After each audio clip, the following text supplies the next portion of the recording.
भाई साहब क्या हुआ, क्यों रो रहे हैं?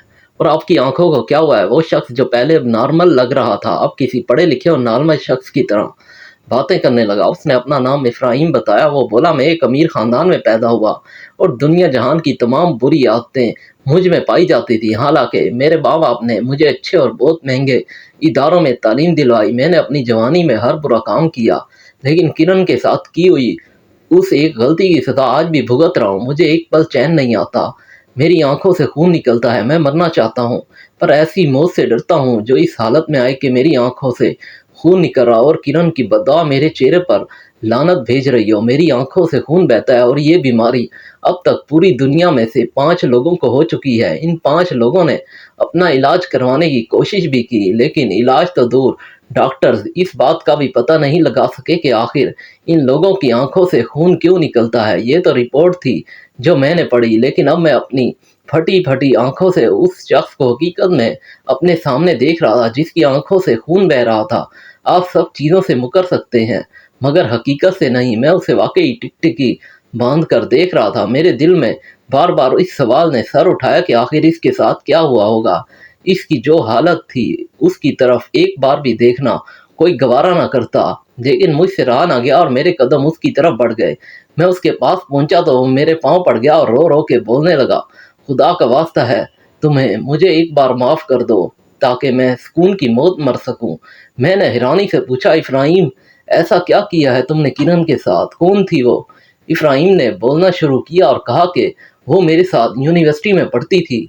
मैं उसके पीछे तब तक पड़ा रहा जब तक वो मुझसे दोस्ती पर राजी नहीं हो गई। मैंने हमेशा से ही ऐसा किया था कि लड़कियों से दोस्ती करता, फिर उन्हें इश्क की झूठी कहानियां सुनाता और भारी भारी शॉपिंग करवाता, और जब वो मेरे जाल में फंस जाती तो अपने दोस्त इमरान के साथ मिलकर हम उन्हें बेआबरू कर देते, अपने जिस्म की आग बुझाते और फिर हमेशा के लिए उन्हें छोड़ देते। ये बात हमारे लिए महज एक तमाशा बन चुकी थी। अब तक हम 2 लड़कियों के साथ ऐसा कर चुके थे और किरण हमारा तीसरा शिकार थी। इस बार मुझे किरण की तलब थी और किरण को अपने काबू में करने के लिए मैंने फिर से वही तरीका अपनाया। किरण बहुत सादा लड़की थी और दूसरी लड़कियों की निस्बत वो ज़्यादा जल्द ही मेरे इश्क के जाल में फंस चुकी थी। उसे कहीं घुमाना पड़ा, ना ही कोई शॉपिंग करवानी पड़ी। बस मैंने उसे यकीन दिलाया कि मैं उससे सच्चा इश्क करता हूँ, जल्द अपने माँ बाप से शादी की बात करूँगा और प्यार की हर वो बात की जिससे उसे लगता कि उसे मुझ पर अपनी जान वार देनी चाहिए।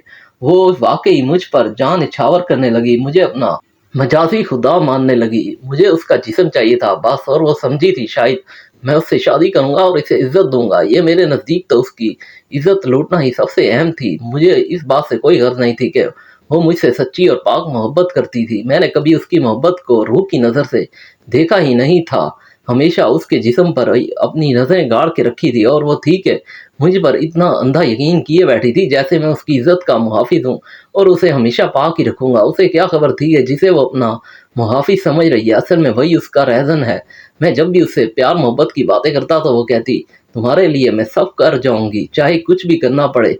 वो हमेशा शादी पर जोर देती और मैं इधर उधर की बात करके शादी की बात को हमेशा के लिए टाल देता। हम रातों को मोबाइल पर बातें करते और दिन में यूनिवर्सिटी में बैठ के बातें करते। हमारा दिन रात प्यार भरी बातों में गुजरते थे।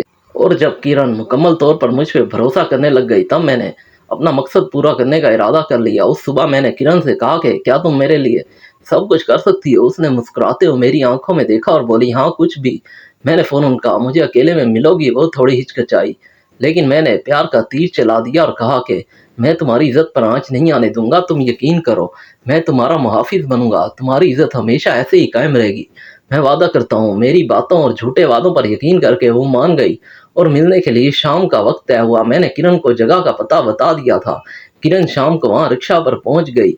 मैं और इमरान गाड़ी में बैठे किरण का इंतजार कर रहे थे। किरण मेरे साथ पीछे बैठ गई और मैंने इमरान को गाड़ी चलाने का इशारा किया। किरण मेरे साथ इसलिए मुतमईन बैठी थी क्योंकि वो मुझे अपना मुहाफिज समझती थी। इमरान जानता था कि कहाँ जाना है। किरण चुपचाप मेरे साथ गाड़ी में पीछे थोड़े फासले पर बैठी थी। गाड़ी स्टेशन के करीब पुराने डाकखाने पर जाकर रुकी। मैंने किरण को उतरने और अंदर चलने का कहा। वो मुझ पर भरोसा करते हुए मेरे पीछे चलने लगी और अंदर पहुंचते ही मेरे अंदर के शैतान ने जोश मारा और मैं अपने शैतानी रूप में आ गया। फिर एक सेकंड ज़ाया किए बगैर मैंने जोर से पकड़ लिया और इमरान ने किरण के मुंह पर पट्टी बांध दी और किरण को इस बात की तवक्को नहीं थी, इसलिए जब तक वो संभली तब तक हम उसे बांधने में कामयाब हो चुके थे। उसके दोनों हाथ भी बंध चुके थे। किरण के मुंह और हाथों पर पट्टी बंधी हुई थी और वो मुसलसल खुद को आज़ाद करने की कोशिश कर रही थी।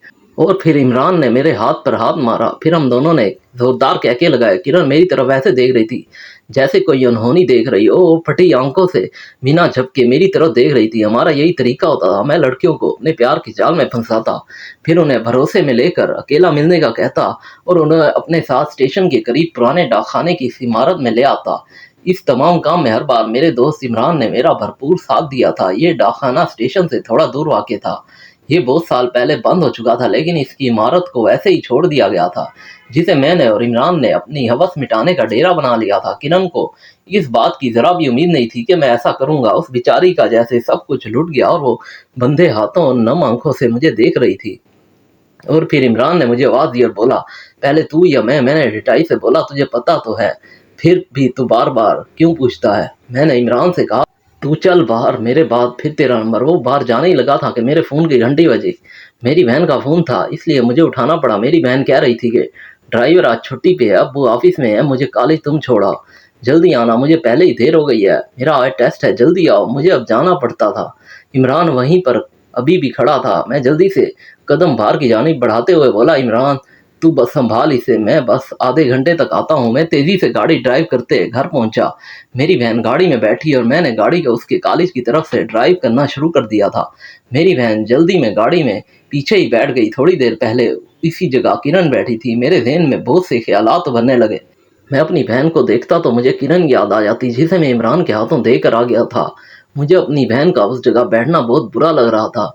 मुझे तब पहली बार एहसास हुआ कि जो कुछ मैं दूसरों की बहनों के साथ करता हूँ, अगर वो सब मेरी बहन के साथ हो जाए तो मुझे पे क्या बीतेगी। और अभी तो वो भी किरण की जगह ये बैठी है, तो मेरा खून खौल रहा है। मेरा ज़हन अब उलझने और भटकने लगा था और अगले ही लम्हे मेरा ज़हन मुकम्मल तौर पर बदल चुका था। मेरे अंदर मौजूद शैतान कहीं गहराई में सो चुका था, लेकिन अब मेरा ज़मीर जाग गया था, जो मुझे मुसलसल मेरी मलामत किए जा रहा था। अब मैं ये सोच रहा था कि किरण ने ना तो दूसरी लड़कियों की तरह पैसों पर ऐश की थी और ना ही कोई शॉपिंग की। उसने बस मुझसे सच्चा प्यार किया था, बिना किसी मतलब के, किसी गर्ज के। उसने मुझे अपनी इज्जत का मुहाफिज माना था। उसे वाकई मेरी दौलत से नहीं बल्कि मुझसे प्यार था। वो बस मुझे चाहती थी सच्चे दिल से। मैं उसका गरूर था, एतबार था, और उस गरूर को मैंने बड़ी बेदर्दी से अपने पैरों तले रोन दिया था। उसका एतबार चिकना चूर कर दिया था। मुझे उसका मुहाफिज बनना चाहिए। मैंने गाड़ी की रफ्तार को मजीद बढ़ा दिया, क्योंकि जो काम मुझे अब करना था, अगर उसमें ज़रा सी भी देर हो जाती तो मैं कभी भी उस वक्त को वापस नहीं ला सकता था। मैंने अपनी बहन को कॉलेज ड्रॉप किया और जितनी तेज़ मुमकिन हो सकती थी गाड़ी ड्राइव की और डाकखाने पर पहुंचा, लेकिन वही हुआ जिसका डर था। मैंने आने में बहुत देर कर दी थी। कमरे का दरवाज़ा बंद था। मैं बाहर दीवार के पास खड़ा था और किरण की मध्यम सिसकियों और चीखों को सुन रहा था। हर चीख उस कमरे में दब कर रह जाती है। और फिर थोड़ी देर बाद डाकखाने में खामोशी छा गई। इमरान बाहर आया और बाहर आते ही बोला, आज तो मज़ा ही आ गया। सच पहली बार मेरा नंबर तुझसे पहले लगा है। मेरे पास बोलने को कुछ नहीं था। मैं खामोश रहा। मैं इमरान को उसके गिरेबान से पकड़कर घसीटना चाहता था, लेकिन ऐसा ना कर पाया, क्योंकि मैंने सोचा कि अगर कुछ देर पहले मैं यहाँ होता तो मैं भी ऐसा ही करता। किरण यहाँ आई मेरी वजह से ही है, सारा कसूर तो मेरा अपना है। फिर मैं इमरान पर किस मुंह से हाथ उठाऊं? मैं चुपचाप कमरे के अंदर चला गया। किरण एक तरफ ज़मीन पर बेसुध पड़ी हुई थी। मेरी हिम्मत नहीं हो रही थी कि उसका नाम लेकर उसे बुला सकूं। वो बहुत ही पाक और मासूम लड़की थी, जो आज मेरी वजह से अपनी इज्जत गंवा बैठी थी। मुझे कुछ समझ नहीं आ रहा था। मैं जब भी उसकी तरफ देखता तो मेरी आंखें बुरी तरह उसके कुचले गए जिस्म से टकरा कर शर्मिंदा वापस लौट आई। मैंने कांपते हाथों से किरण के मुंह पर बंदी पट्टी खोली। उसने आंखें खोली और मेरी तरफ देखा। मेरा सर शर्मिंदगी के मारे नीचे झुक गया। शायद वो मुझ पे चीखना चिल्लाना चाहती थी, मुझे थप्पड़ मारना चाहती थी, लेकिन उसने ऐसा कुछ ना किया। अगर वो सब ये कर लेती तो शायद मैं आज थोड़ा बहुत ठीक होता, पर उसने तो मेरे साथ उससे भी ज़्यादा बुरा किया। वो उठी वो और बोली, मैंने तुम्हें अपना मुहाफिज समझा था और तुमने देखो मेरे साथ क्या कर दिया। मैंने तुम्हें प्यार किया था, सच्चा प्यार, और तुम्हें बस मेरे जिस्म से मोहब्बत थी। उसकी आंखों से मुसलसल आंसू बह रहे थे। वो बोली, कहाँ के तुम्हारे वादे, कहाँ की तुम्हारी वो कस्में? मैंने तुम पर एतबार किया था, अपना सब कुछ तो सौंप दिया था, फिर तुम्हें ये सब करने की क्या ज़रूरत थी?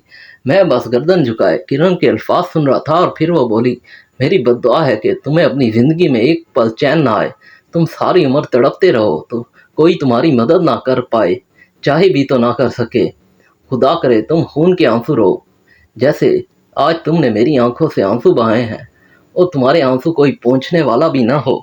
خدا کرے تم مرنا چاہو پر تمہیں موت نہ آئے، تمہیں موت ایسے آئے کہ تمہاری آنکھوں سے خون نکل آؤ، تمہارے پاس کچھ نہ ہو سوائے زندگی کے بوجھ کے، تمہارے پاس تمہارا کچھ نہ رہے، نہ تمہارے اپنے نہ تمہاری دولت، کچھ بھی نہیں۔ یہ میری بد دعا ہے، تمہیں میرے پاس کہنے کو کچھ نہیں۔ میں ابھی بھی سر جھکائے خاموش بیٹھا تھا، وہ اٹھی اور باہر کی جانب چل دی۔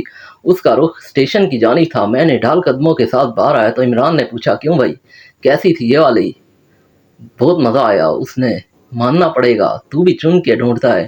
عمران اسے جاتا دیکھ کر چلایا، یار تو اسے ایسے ہی کیوں جانے دے رہا ہے؟ ہم نے کوئی تصویر نہیں اتاری، نہ کوئی ویڈیو بنائی، ہمارے پاس اسے بلیک میل کرنے کے کوئی چیز وہی نہیں ہے، اگر اس نے گھر جا کر بتا دیا تو۔ لیکن مجھے اب اس بات کی کوئی پرواہ نہیں تھی کہ وہ کسی کو بتاتی ہے یا کیا کرتی ہے۔ میں تو گمسم چپ چاپ دیوار کے ساتھ ٹیک لگائے اس شخص کی مانند کھڑا تھا جو اپنا سب کچھ ہار گیا ہو، جس کے ہاتھوں سے سب کچھ نکل گیا، جس سے وقت نے منہ کے بل نیچے گرایا اور جو زمین میں گردن تک دھنس چکا ہو۔ ٹرین اسٹیشن پر رکی، میرا دل کر رہا تھا کہ ابھی آسمان سے کوئی بڑا سا پتھر میرے اوپر آ کر گرے اور میں مر جاؤں۔ میرے لیے ڈوب مرنے کا مقام تھا۔ کرن ٹرین میں بیٹھی، ٹرین نے ہارن دیا اور آگے بڑھ گئی۔ اس شام میری آنکھوں نے کرن کو آخری بار دیکھا تھا، اور پھر کرن لاپتہ ہو گئی اور کسی نے اسے دوبارہ کبھی نہیں دیکھا کہ وہ کہاں گئی، اور نہ ہی کسی کو پتہ چلا کہ اس کے ساتھ پھر کیا ہوا۔ وہ تو پتہ نہیں کہاں چلی گئی، لیکن اس واقعے کے بعد میری راتوں کی نیند حرام ہو گئی۔ مجھے خوابوں میں کرن کی سسکیاں اور بددعائیں سنائی دیتی ہیں، اور دن میں وہ ایک ایک منظر میرے آنکھوں کے سامنے سے گزرتا جو ڈاکخانے میں اس شام میری وجہ سے کرن کے ساتھ ہوا۔ میں آنکھیں بند کر لیتا، لیکن مجھے ہر طرف کرن ہی محسوس ہوتی۔ مجھے اس کی بد دعا واقعی لگ گئی۔ میں بے چین رہنے لگا، ہر وقت تڑپتا۔ اپنا علاج مہنگے سے مہنگے ڈاکٹر سے کروایا پر کچھ اثر نہ ہوا۔ میں راتوں کو جاگتا رہتا تھا، نیند کی دیوی مجھ پر کبھی مہربان نہ ہوئی تھی۔ میں نے خود کو اپنے کمرے میں بند کر لیا، دن رات روتا رہتا۔ میری آنکھیں رو رو کر سوج گئیں، لیکن میرا کیا ہوا؟ گناہ ابھی بھی تازہ تھا، میری آنکھیں اب سوکھ چکی تھیں، لیکن مجھے رونا پڑا اور بہت رونا پڑا۔ اور پھر ایک وقت آیا کہ میری آنکھوں سے پانی کی بجائے خون بہنے لگا۔ میری زندگی عذاب بن گئی۔ میں اب بس مرنا چاہتا تھا، لیکن مرنے سے پہلے کرن سے معافی مانگنا چاہتا ہوں۔ اس دن کے بعد سے میں ہمیشہ اس ٹرین پر روزانہ شام کو اسی وقت سفر کرتا ہوں۔ کاش ایک بار مجھے دوبارہ سے کرن مل جائے اور میں اس کے پاؤں پڑ جاؤں، اس کے سامنے خود کو آگ لگا لوں، ٹرین کے نیچے آ کر اپنی جان دے دوں، کچھ بھی کر کے اس سے معافی مانگ لوں۔ میں اس سے شادی بھی کر لوں گا، پر وہ ایک بار مجھے ملے تو۔ سچ میں خون کے آنسو رو رو کے تھک چکا ہوں، میں تڑپ تڑپ کے تھک چکا ہوں۔ مجھے اب مرنا ہے، مجھے سکون چاہیے۔ وہ میرے ہاتھ پکڑ کر مجھ سے کہنے لگا، تم کرن کو کہیں سے ڈھونڈ کر لا دو، میں تمہارے پاؤں پڑتا ہوں۔ ٹرین نے بریک لگانا شروع کر دی تھی، جس کا مطلب تھا کہ لاہور اسٹیشن آ چکا ہے۔ مجھے اب ٹرین سے اترنا تھا۔ میں نے اپنے ہاتھوں کو افرایم کی گرفت سے آزاد کرایا اور کہا کہ تمہارے ساتھ جو بھی ہو رہا ہے تم اس سزا کے حقدار ہو، میں تمہاری کوئی مدد نہیں کروں گا۔ میں نے اپنا بیگ اٹھایا اور تیزی سے ٹرین سے نیچے اتر گیا۔ میں نے ایک بار بھی پیچھے مڑ کر نہیں دیکھا تھا۔ میری آنکھوں سے اس وقت دو بڑے بڑے آنسو نکلے اور زمین پر جا گرے۔ پتہ نہیں وہ آنسو اس معصوم کرن کے لیے تھے یا شاید افرایم نامی درندے کی موجودہ حالت دیکھنے پر۔